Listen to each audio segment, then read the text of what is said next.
Hace más de 70 años, en Roswell, Nuevo México, ocurrió un hecho sin precedentes. Un objeto desconocido proveniente del cielo se estrelló sin causa aparente.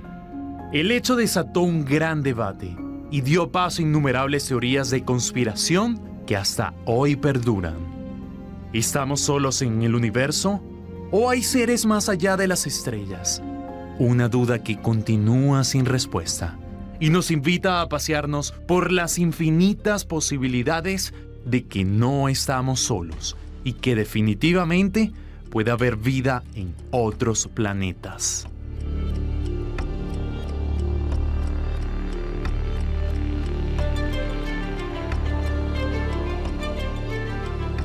¿Será esto así? Hoy es el Día Mundial del OVNI, una fecha para reflexionar y también para tener una discusión abierta sobre la posibilidad de vida extraterrestre y de todas esas experiencias que se han vivido en varios lugares del planeta Tierra sobre avistamientos y otras señales que siguen siendo misterio para la humanidad. Dios mío, bueno, y para honrar sobre este interesantísimo día y tema, nos complace recibir en el programa al periodista especializado en ovnilogía, Héctor Escalante, quien ya también se encuentra acá en este estudio. Y bueno, usted tiene muchísimas anécdotas que contar. Sí, efectivamente. Conversábamos fuera del aire que mucha gente se pregunta, mira, pero en Venezuela ocurre esto.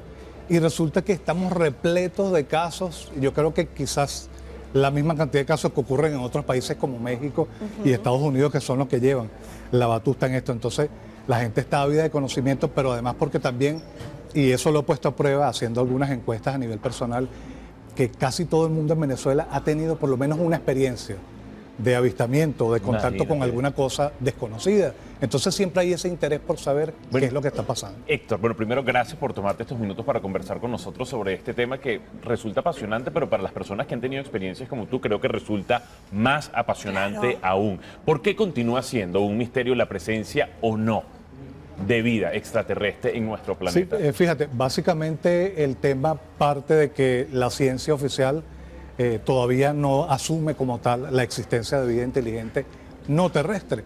Entonces, como partimos siempre de hechos científicos, a la ciencia no asumirlo oficialmente como tal, siempre como que queda en duda la existencia. Sin embargo, más allá de lo que la posición que puedan tener los especialistas y los profesionales en el área, bueno, están esa cantidad de testimonios que se registran en todo el país. Yo creo que esa es la mayor evidencia, más allá de lo que pueda decir una institución oficial o la comunidad científica sobre la comprobación de la existencia de vida inteligente no terrestre.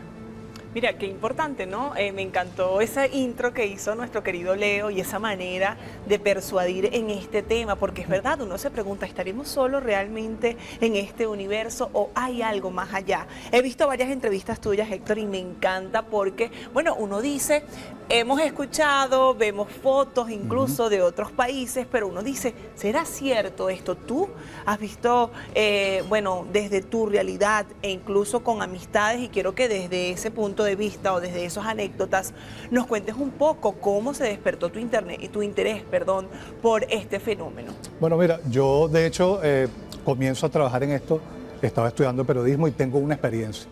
Es la experiencia que me marcó definitivamente y me lleva a investigar. Por suerte estaba estudiando periodismo y fueron como que el periodismo me brindó las herramientas para poder acceder, porque no todo el mundo quiere hablar de este tema. Claro. Es bastante complicado, la gente siente temor, siente pena. Mira, nosotros veníamos un día bajando del Guaray de Repano a la altura de Mari Pérez en la ciudad de Caracas, entre 6 y 7 de la noche, estaba oscureciendo. ¿En teleférico o caminando? No, a pie, veníamos bajando a pie. Okay. Ya veníamos por Mari Pérez, ya habíamos bajado a la montaña. Resulta que sentimos la necesidad de mirar hacia atrás, no porque escucháramos o viéramos algo. Y por eso es que siempre digo que el tema tiene una conexión mental con los testigos, el fenómeno. Sentimos la necesidad de voltear y cuando miramos hacia atrás, bueno, impresionante, vimos un plato, como un plato de comer en forma invertida, y este plato tenía luces intermitentes a sus lados. Esto subió la montaña, volvió a bajar en cuestión de segundos. Pero lo más impresionante no fue eso, que ya es bastante impresionante, sino la actitud que nosotros asumimos. Porque Y siempre le pregunto a la gente, ¿qué haces tú si aquí se te presenta una entidad o ves algo tecnológico no común? Mira, la gente se asusta, comenta, abraza, llora, se ríe. Corre. Y más el venezolano, que es muy jocoso. ¿Cómo fue el...? Bueno, nosotros lo que hicimos fue mirar, nos vimos las caras y seguimos caminando. Y resulta que fuimos a parar a Plaza Venezuela en un lapso estimado de 10 a 15 minutos. Y no sabemos qué pasó desde Mari Pérez hasta Plaza Dios Venezuela. mío. Y nos damos cuenta porque una de las chicas que nos acompañaba entra en shock, empieza a llorar, abraza al novio y lloraba y gritaba, preguntaba qué había pasado. Ya va, esto para tenerlo claro entonces. O sea, ustedes no recuerdan lo que pasó desde que lo vieron hasta que llegaron a Plaza Exactamente, Venezuela. perdimos ese lapso de tiempo. O sea, fue como un paréntesis en su vida. Exactamente. Del que todavía no tienen claridad. Y de fíjate saber qué fue lo que pasó. lo interesante, y es lo interesante del fenómeno, además, cuando se trabaja de forma periodística, que eso no nos ocurrió a nosotros nada más. Cuando me pongo a investigar, resulta que hay un patrón de comportamiento exactamente igual que le ha ocurrido a cientos de personas en todo el mundo. Le pasa ese tipo de situaciones y es lo que nos hace pensar que definitivamente fue un fenómeno inusual y que no fue nada común. Fíjate, a ver, ¿cuál ha sido la investigación más impactante que has realizado sobre este tema en Venezuela? ¿Hay experiencias en nuestro país que confirman la vida extraterrestre? O sea, ¿la ciencia lo confirma? La ciencia oficialmente no lo ha confirmado. ¿Y cuál podría ser la razón? Fíjate, no hay como que las herramientas comprobatorias para constatar o hacer verificar que esto es posible. Y siempre lo digo como una crítica constructiva, obviamente no quiero oponerme a nadie, que no podemos negar aquello que no tenemos cómo explicar. Y eso es lo que hace básicamente la ciencia. Cuando llegas a un límite, un techo, Claro. y dices, mira, esto sale o escapa de los procedimientos comunes, para mí no tiene explicación lógica, entonces lo desecho. No debería ser así porque ocurren cosas de las cuales no conocemos el origen. Claro. Pero insisto en que esto lo ratifican la cantidad de casos de personas que han tenido este tipo de experiencias. Y las que se callan también, porque yo creo que muchos no comparten su historia, su experiencia por el hecho de, bueno, de que la gente vaya a pensar, Sí, mira, no sé, exactamente, está ese- loco. Ese es Entonces, el tema. Hay mucho tabú aquí. También exacto. el abordaje que se le ha dado a lo largo de los años mediáticamente no fue el mejor. Creo que llevamos unos años haciéndolo de una manera como esta, hablando abiertamente y de forma objetiva, pues porque yo creo que antes se abordaba con mucho amarillismo, entonces la gente cuando veía eso sentía como un rechazo, un temor, una pared, porque bueno, se van a burlar de mí. Mira, incluso a mí me ha llegado Claro. gente con unos testimonios increíbles que dicen, no lo cuento públicamente porque me da miedo que me voten de mi empleo. Fíjate. Entonces ves el nivel de tabú que esto tiene, pero son cosas reales, hay que vivirla para poder entender mejor. Sí, Héctor. yo también creería que, no sé, de repente la industria audiovisual también ha hecho de las suyas para tener como conceptos verdad. preestablecidos de lo que uno se podría imaginar como vida extraterrestre, porque entonces uno se imagina de inmediato a Haití con su bicicleta y su cestica, uno se imagina a esos muñecos como verdad. 8 ojos. Siempre es el y de tipo gris repente con el eso que crea también presentamos. como una brecha ahí de, Claro. de miedo. Bueno. Pero, y fíjate qué interesante eso, qué bueno que lo dices, porque, por ejemplo, yo estuve en Amazonas, en una comunidad indígena muy distante, a la que para llegar había que tomar una lancha, carro, llegamos en helicóptero, y me busco un intérprete y conversé con unos aborígenes allí, unos indígenas, Qué y les interesante. preguntaba, yo siempre trato de conversar con todo el mundo a donde quiera que voy, para ver qué experiencia, porque sé por experiencia propia que casi todo el mundo ha visto.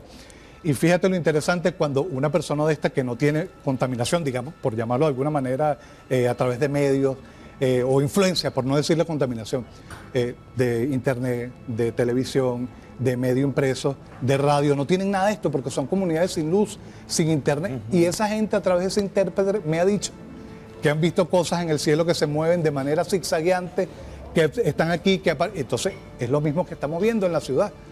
Ahora explícame cómo una persona que no tiene acceso a medios, no tiene internet, no tiene televisión, no tienen luz, no leen libros, cómo hacen esas personas para tener exactamente la misma descripción que tenemos las personas en la ciudad. Ay. Cuando entrelazamos todo eso nos Claro. damos cuenta que todo esto es real. Héctor, el tiempo se nos acabó, pero a mí me quedaron muchas interrogantes. A mí la verdad me fascina mucho este tema porque me cuesta creer también que somos los únicos en este planeta, en el universo. Pero fíjate, me hubiese encantado que contaras la historia de Lorena, de lo que sucedió en Bolívar, pero ¿cómo haces tú para confirmar la información que muchas veces vemos en redes sociales? Porque no sé si en Sí. Perú fue que se vieron estos hombres grises donde, bueno, decían que eran momias. ¿Dónde Sí. uno puede confirmar esas informaciones que vemos en Sí, redes sociales? bueno, fíjate, yo como periodista siempre trato, además del testimonio, obviamente que es lo principal que tengo para crear historias a partir de allí, siempre trato de buscar fuentes para verificar. Por ejemplo, cuando una persona hace un reporte de algo en el cielo, Exacto. una luz con un movimiento,